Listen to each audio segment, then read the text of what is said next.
want to do tonight is just go through the bylaws on the sections on the budget, the finance committee.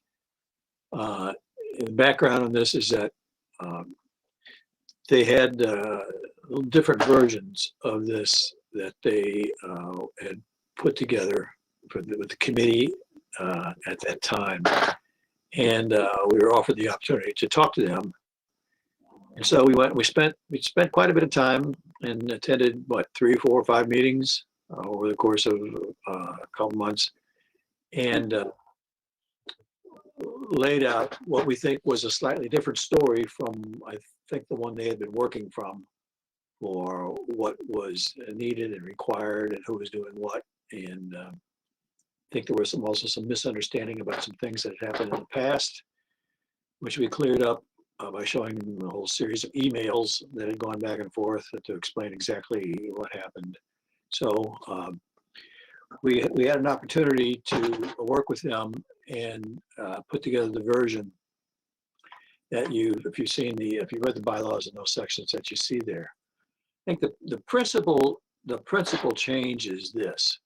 Under the current bylaws, the budget process starts with Chris. He puts together a budget which shows to the select board. The select board then approves or disapproves that budget. But then Chris turns, after he does whatever he wants to at that point, his next step is to turn the budget over to the finance committee. And then the finance committee does whatever investigations it deems necessary. And the finance committee sets the final budget that will be presented to town at the annual town meeting and is printed in the town booklet. That's the way it's been for the last, I don't know how many years, certainly as long as I've been on the finance committee and before that. So the change that was made is that under this one, Chris will put the budget together and he'll show it to the select board, and then he'll show it to the finance committee. But the budget that is printed will no longer necessarily be just a single budget. First of all, the budget that will have the budget figures that are actually presented to the town for the budget will be from the town administrator's budget.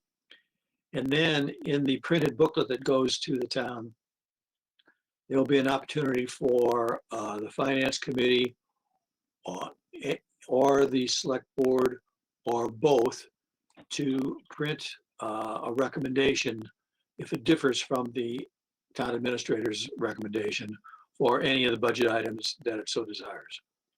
So it does 2 major things. One is it changes who has the authority to write the formal budget that will be presented to the town, but also then changes who has the opportunity to write in the annual town meeting booklet what recommendations they have about the budget if they're different from what the town administrator has. So far that, and the way this is written is that applies only to what we have as the formal budget that is presented, but does not apply to the rest of the monetary items.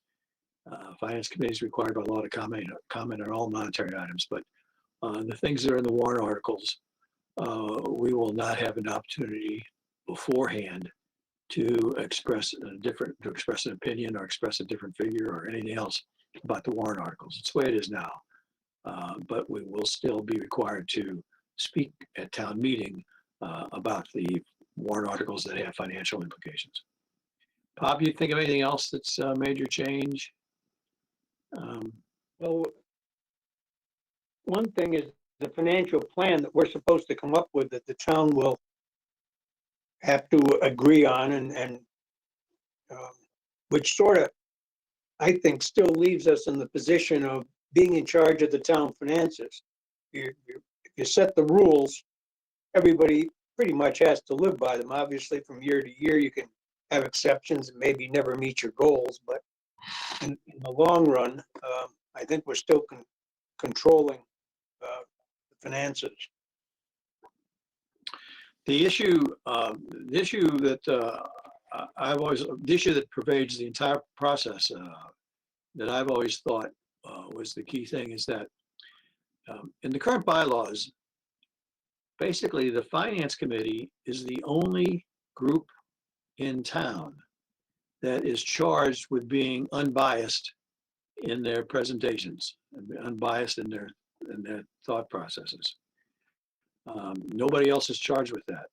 And as a matter of fact, it is, I would think, virtually impossible for an elected official to be charged with that. Elected officials, by their nature, are elected on the basis of their biases, to say what they believe should be done. But for the finance committee, that's not true. And we work to make sure that that is still included in the description of the finance committee. But it also then is important for how we go about doing our work. Our work should be done in the same way that we've always done it. That is a sort of a reasoned discussion, debate about the topics that are included under any of the budget items. So that is still there. And I think that taking the lead in developing a financial plan for the town is a good one. We've never had that opportunity. There's been a lot of discussion about it in the past. Chris and I have had a number of discussions in past years. Steve Nally has been part of the discussions in past years, but we've never actually taken the step towards putting together a financial plan. This would seemingly require it, although I don't think there's a specified time for when the first one might be due. But I would think that would be something that we would want to do fairly soon into the new fiscal year. Okay, I'd like to, can I share? Go ahead, Bob. Okay. Let me give you sort of my experience. First off, what was initially proposed was that the Board of Selectmen would submit the budget to the town. And I think that both John and I felt that that wasn't appropriate. That's got too much politics involved with it. The Finance Committee, if you go far enough back in time, and I'm probably the last living Finance Committee member, I was chairman of the Finance Committee before Proposition 2.5 came in. So and there was nobody in the selectman's office other than the secretary, period, as an employee. So it was one hell of a job to try to put the budget together and maintain your job on the outside, because you're doing all the work yourself. You make up the forms, you may not distribute them, you get someone else to do that, but you've got to go through and you got to meet with every department, or as many as you want. You've got to have some discussion. Nowadays, well, and then Proposition 2.5, and what would happen was things would just get voted in, and people get taxed. So if all you had to do was have enough votes at town meeting, and you had no control over the finances. Putting together the Finance Committee book was a cut and paste operation. You took last year's book, typed up the new numbers, and scotch taped them over the old numbers and sent the thing off to the printer, and he did typesetting. So then probably, and I went away, got off the Finance Committee for a couple of years, and then the person that replaced me left. So I got called back in. And at that point in time, the first administrative assistant came in. And let me tell you, it was an awful lot easier doing the work when you had someone in town hall who knew what they were doing. John's experience was pretty much, I guess, all with me. Yes, Bob was the predecessor position to the one Chris had as town administrator, and it's been working as Bob described the new system ever since. Is that the person who worked for the select board did all the initial work and put the budget together.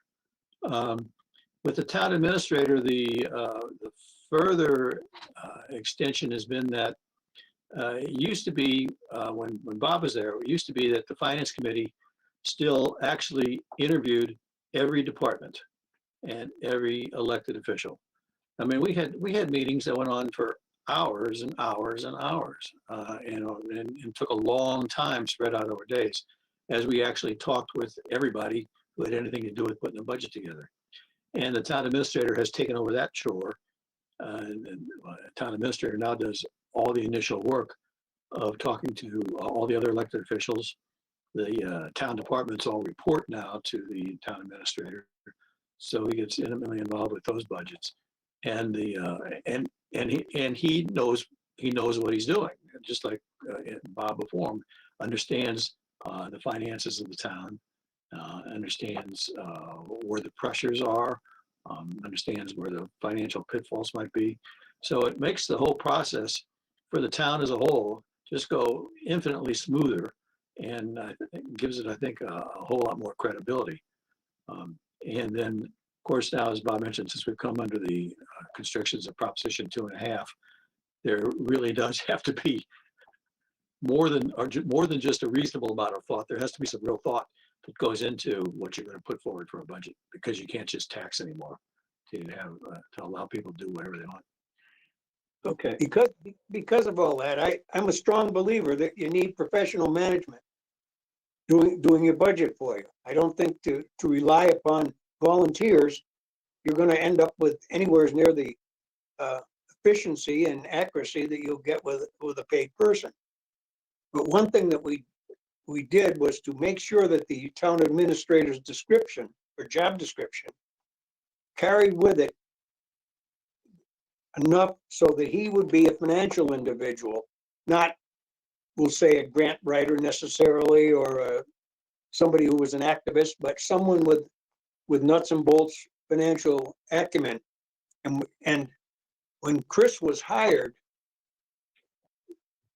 one of the failings I saw at that moment, almost saw, was that the Board of Selectmen wasn't terribly concerned about getting someone with a financial knowledge in there. And somehow or other, we managed to switch it around and get someone who, well, Chris was what? He was a business manager up and then a town accountant. So he had plenty of experience and was able to step right in and do the job proficiently. Yeah, the other thing that went along with Finance Committee being charged with being unbiased, neutral, and all of its, and how it went about its work and made presentations, is that they've kept, the bylaws keep the same process for becoming a member of the Finance Committee. To become a member of the Finance Committee, you have to first be nominated by the town moderator, and then that recommendation goes to the select board, and then the select board, by a majority vote, has to approve the person. So that in theory, we come to the job of the Finance Committee through the political process, and that the town moderator is an elected official, the select board are elected officials. But because it's two different ones in the process we go through, I've always myself considered the Finance Committee to be basically responsible to the citizens of Granby. I look upon the Finance Committee as having as the only place where the citizens, the voters and taxpayers in town get to have a real say in what's going on with the expenditures of the money. And I think that is preserved by the processes remaining the same, and by the fact that the Finance Committee will have the opportunity to put forth in the actual written document any budget recommendations that are different from one to one that is presented by the town administrator. okay, I would like to play a little bit of devil's advocate, because I hate that. The town administrator is also the town accountant, and because he's the town administrator, and he also appoints the auditor. So I sort of look as, I understand the budget and all of those things, but I sort of look at the finance committee as a checks and balances, as a check in the whole system. Now, I understand from an efficiency professional standpoint that we're going to cede even more decision-making power. And although we can look at this as really something that, well, he's already doing most of it anyway, we've actually now given up the actual power to set the budget. Okay, so if we're representing citizens, Chris will now have total power to set the budget. Yes, you go through these administrative approvals, but he's calling all of the shots. So as John knows, one of the things, because I was on I was a counselor in the last years of the existence of the Hampshire Council of Governments, and there was all this political newspaper stuff. One of the areas that we got heavily involved in was transparency. Yeah, I'm not saying anything's going wrong or anybody's ever done anything wrong, but from a transparency standpoint, you now have ceded more and more in all power to the town administrator. So now I come back to the point, so why do we have a select board? I mean, it's more rubber stamping. We're more rubber stamping. Do we have a guarantee that if we disagree with what's put forth, that what we write will actually be published? Who controls that? Do we have that absolute control, or is it not the town administrator that controls what's printed, and so they have the authority and the option to decide what is printed and what is not printed? So before we completely, so let me wrap it up. So before we completely cede all of this power and authority so that we can be more streamlined and efficient and everything else, I think for me the question becomes, so what really is the purpose? What are we, like the loyal opposition now?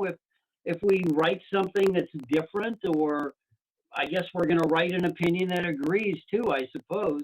So we're really like an opinion writer around the rationale for what the budget is.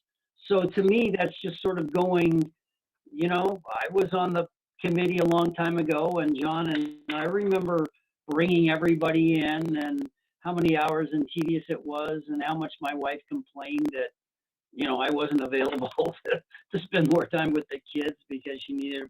But anyway, that's where I'm coming from. I'm not saying that there aren't a lot of good reasons to do this.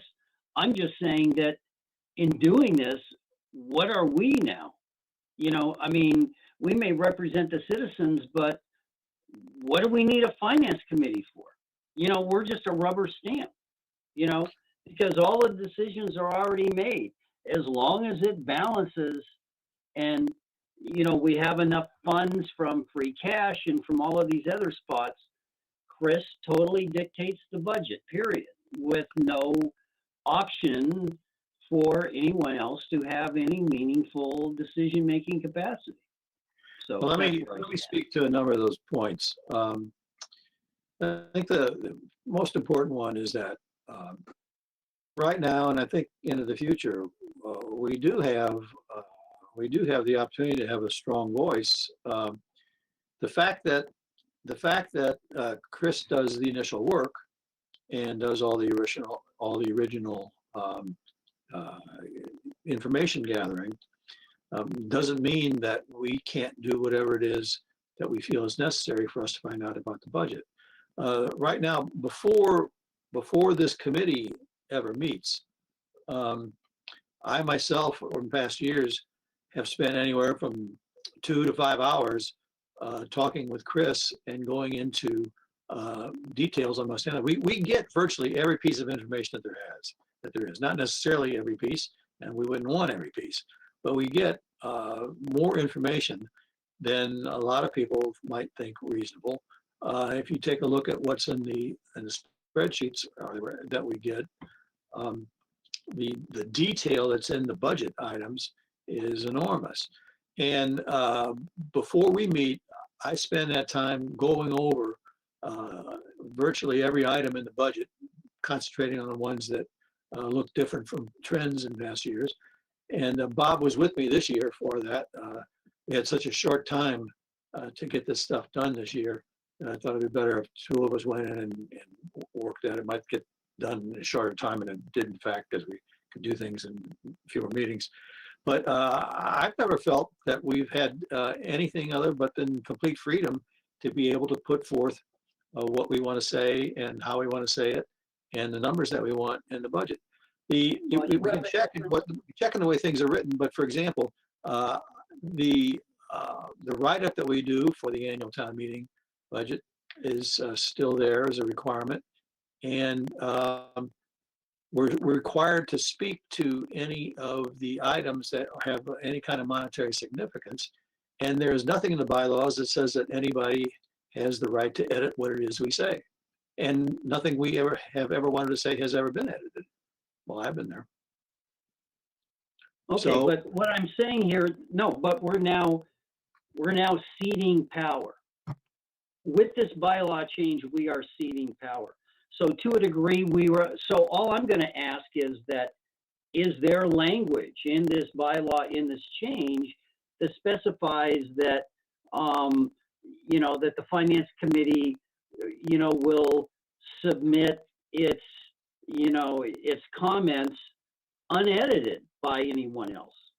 So that's all I'm saying is I'm saying that if we're going to cede that, I want to make sure that the right to protect, so that the finance committee can truly be independent. If that's what we're supposed to be, we're supposed to speak for the citizens.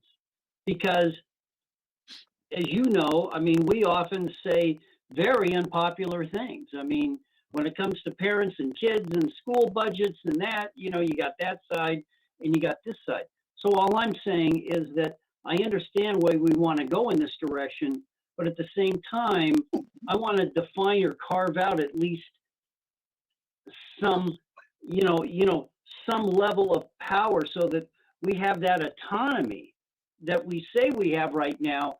But also, if it was Joe Furnia, I don't think that, Chris and I don't have the same good relationship that you have.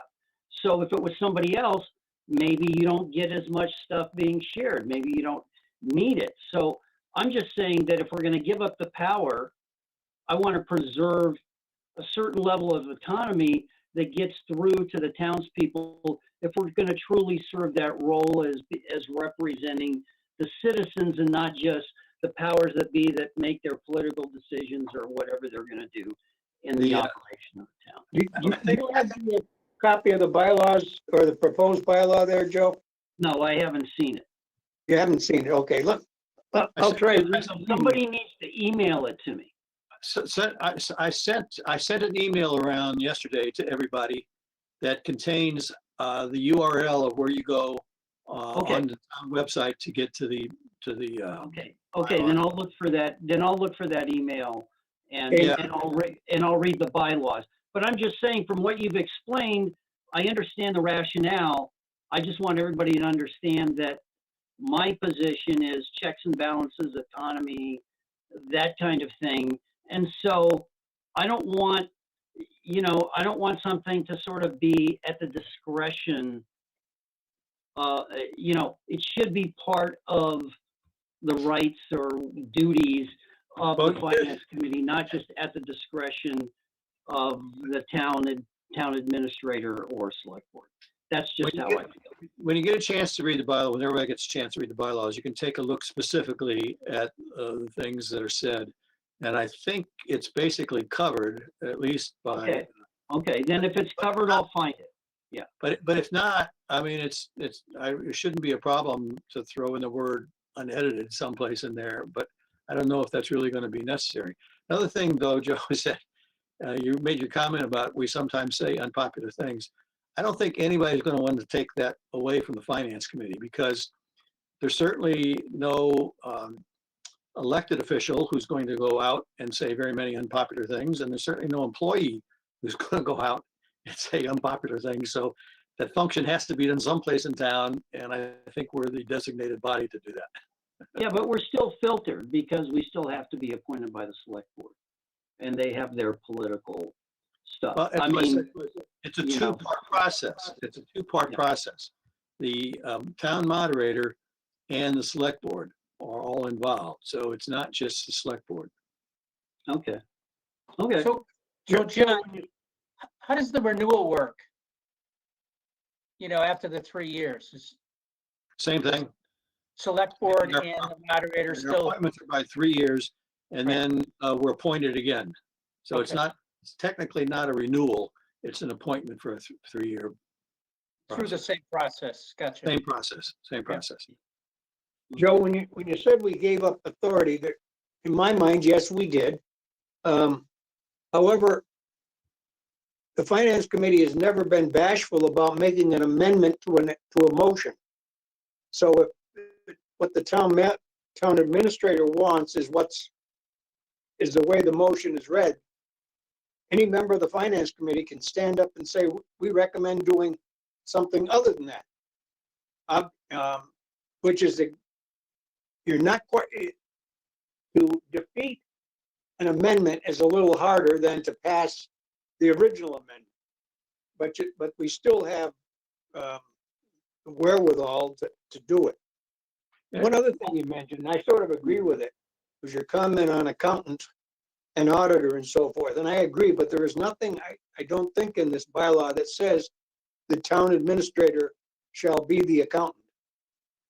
It works out that way now, but it doesn't have to be that way. So well, I agree that it's the fox in charge of the chicken coop. I mean, right. I mean, I'm not saying Chris has ever done anything wrong, nothing but right for the town. But when you look at transparency and you look at everything else, you know, it's just, you know, there's certain things that you need to do. And Let me talk about a couple one of of them, I think those, but in either case, I'm just saying, when you vest all the power in an individual, and maybe my own political positions over the last president are coming out, but, you know, it's just, you know, if we have a certain power, anyway, you know, I want to make sure that we have the independence, but I'll read the bylaws, I'll read the bylaws tomorrow, and so I'll be ready. Okay.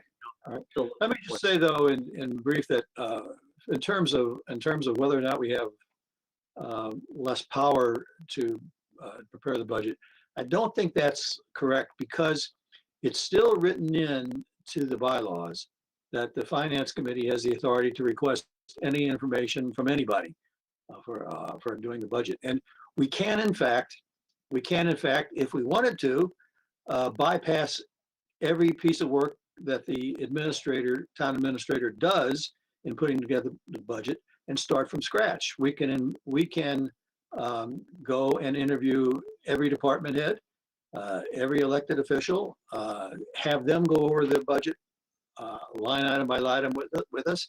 So, which is the thing that the town administrator does now. We can duplicate that if we want. So it's not as if we're being told you have to take this word, you have to take the word of this person and go from there. We don't.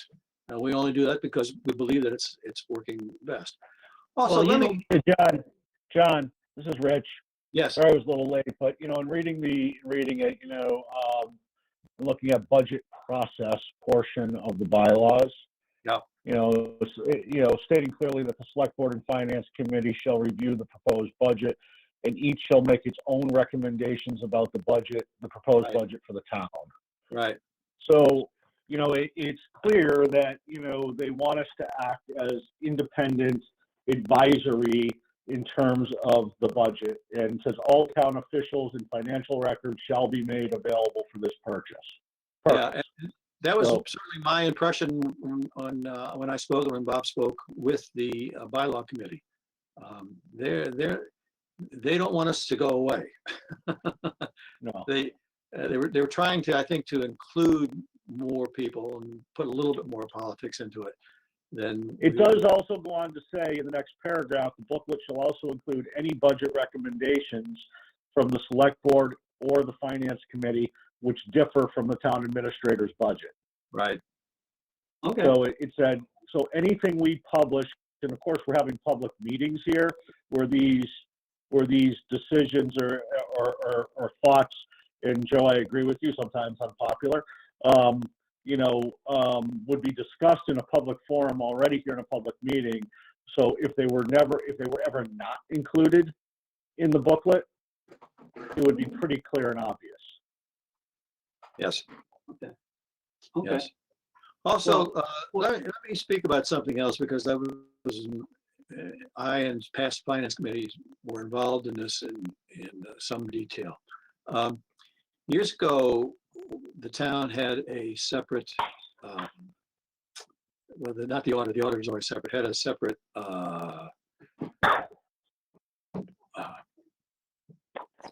What are the things that Chris does? Chris does the town administrator, and he's the on finances. Accounting? The accountant, the town accountant. Accounting. Yeah, we had a separate accountant, and that person retired. Question then becomes, how do you get your accounting done? Well, a number of things were tried. First, it was very hard to try to find somebody who would wanted to be a part-time accountant. Very, very hard. As a matter of fact, turned out to be virtually impossible. So they had to do something else. Among the things that were tried were an outside, the Council of Government had a push on for a while to be town's official accountants, and we tried that out. They were our accountant for at least 1 and maybe 1.5 to 2 years, and it just did not work out. They were not closely involved in what was going on in the town. Couldn't be the amount of time that they were willing to give to us. So the question came up over and over again from the select board. Started from the select board. The question was asked, and we got asked to think about this too. Of what do we do about the accounting position? And what the finance committee debated and finally concluded was that, in theory, you should have a separate accountant from the town administrator. But for our circumstances at that time and now, we had complete confidence that the town administrator was in fact an honest accountant and a good accountant. And so that although there theoretically could be a conflict of interest, we did not feel that one actually existed. Same kind of thing that happens when there are people who get elected to various boards, including the finance committee and even select board, so on, where there could be questions about whether there is a conflict of interest. Well, there's a process for sorting that out, including going to the state and getting their advice and running through certain processes in town to make sure that you've thought about it and examined it as much as possible, and that you've come to a decision, which means that you've done everything you can to basically eliminate the possibility of a real conflict of interest. And I think that's what happened, why Chris has been the accountant for so long. To have the accountant be different from the town administrator, I think we'll probably have to wait until we really have a new town administrator and an examination of what it is that we want to do with the different positions, because it will certainly cost us a lot more than it costs us now to have the accounting done. So I've been comfortable long because of the personalities, but it will cost us a lot more.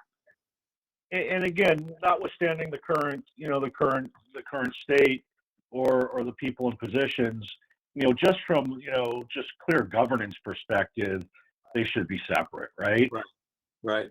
Yeah. So we all agree. Everybody agrees. It is what it is. We are where we are, and again, I'm not saying anything negative about Chris, but just from a pure transparency and governance perspective, those things should be separate. Right. Right, but we all agree for the time being that they're not going to be separate, at least until Chris retires, whenever that is, and at that point we can address it, and we can address ours, because maybe with the new town administrator, one of the conditions is, they have the ability to write basic grants, so we can get some outside money, for example, or budget somebody else. I know that there's been an attempt to do that, but I sort of, so we always have to look for opportunities. I mean, no money is free. You got to write a grant, but there is a formula out there, for certain things. And so long term, that would be a strategy. But anyway, look, I understand what everybody's saying, and I guess it is what it is. So I'll read the bylaw language, and it sounds like from what Rich read, it sounds like that is going to satisfy my concern about the level of independence and the right to communicate unedited to the town. We're only edited by this board, by what this board, agreed on consensus that we should communicate to the town. So, okay.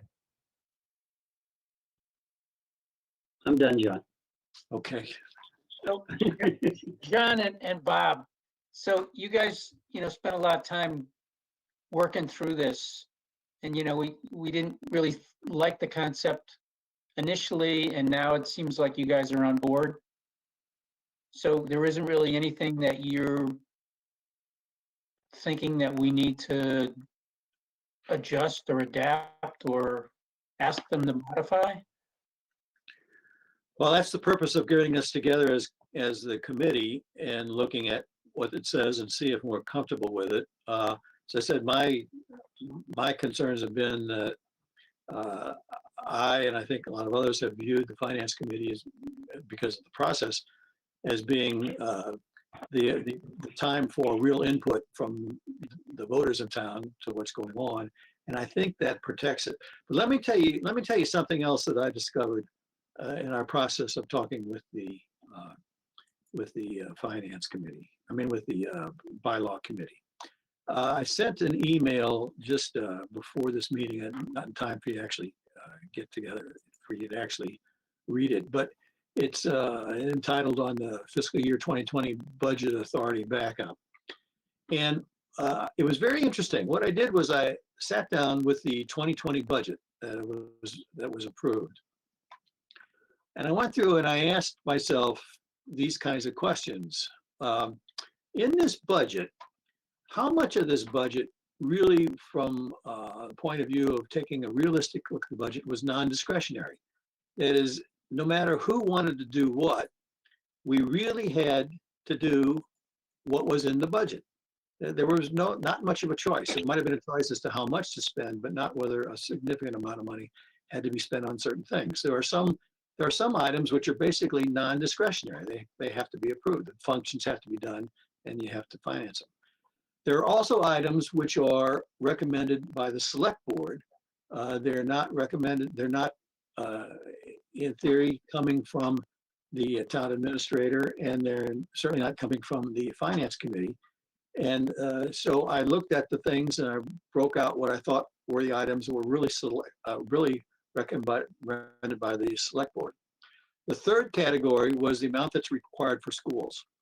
And the amount that's required for schools included all that goes into minimum net school spending. It includes the actual school budget, and it includes the portions of the town offices that are basically on behalf of the schools. Now we do snow plowing and payroll and all sorts of other stuff like that. So there are items which are included in the budgets of various people in town who are not part of the school, but then get charged against the minimum net school spending. So I looked at those things. And then finally, I looked at the rest of the budget, and I broke it up into two pieces. The part that was recommended by the finance committee, where there's a real recommendation by the finance committee, for items that went for the select board and the schools, and items that went for the other 22 elected officials. Now, here's what I found. 52.7% is required for the schools. Doesn't make any difference who wants to do what. 52.7% of the budget is required for the schools. Now, this is all included capital stuff too. 15% roughly is recommended by the select board right now. 13% roughly is non-discretionary. The part that the finance committee gets involved in is 20% of the budget. And that 20% of the budget, 17.5% roughly is things that are recommended for the school and for the select board. And roughly 2%, 2.5% is money that's recommended for the elected officials. So I know we know that there's always theoretically this supposed fight over the budget, but there really isn't a fight over the budget. There's not that much of the budget to fight about. So that's another thing that gave me a little bit of comfort when I was taking a look at, is the Finance Committee really giving up its role as being the voice of the citizens or not? And it turns out that there's so much that has to be done by law for a town that nobody really has much of a say in the budget. So, and you can take a look at that. It's an email that I sent right before the meeting, and look at that yourself and see how I split that out. But it's another one of those things which gave me some comfort that it was okay to say, well, for putting out the annual booklet, it's okay if the town administrator writes in the first budget recommendations, and then the finance committee and the select board then chip in with where they think there are differences. And as you know, we very seldom have differences with the town administrator. So one question about funding sources. I mean, are we going to have less to say about the funding sources, or we can still suggest that in our opinion? Well, right now, funding source, you mean, should it be taken, should a dump truck be paid for from cash, paid for by borrowing, paid for by an override? Is that what you mean by funding sources? Yes. Almost all of that is done by the warrant articles. And it's something which we did not address in these bylaws. We didn't feel the need to get into that kind of detail here because the changes didn't seem that important to us. But what's called the budget in the bylaws, and what's called the budget, formal budget of town floor, is not the whole budget. The entire budget includes all the money that we spend on capital equipment, all the money that's spent through the revolving funds. All that's part of the budget of the town, but isn't technically what's talked about when budget is talked about in the bylaws. So we don't usually get a say in recommending the source, but we are usually asked our opinion about some things. And if we have a difference of opinion from the way it's originally presented to us, we've always felt free, and it's always been, the conversation always been welcomed to discuss why the funding source was recommended as it was, and if we have different ideas, why we would think of a different way to fund it. And there have been some changes made. Let me tell you, the principal ways I think there have been some changes in the past have been, there have been some differences involving the ambulance fund and the trash collection fund. There have been some times when we've had some discussions about would we be better off in this particular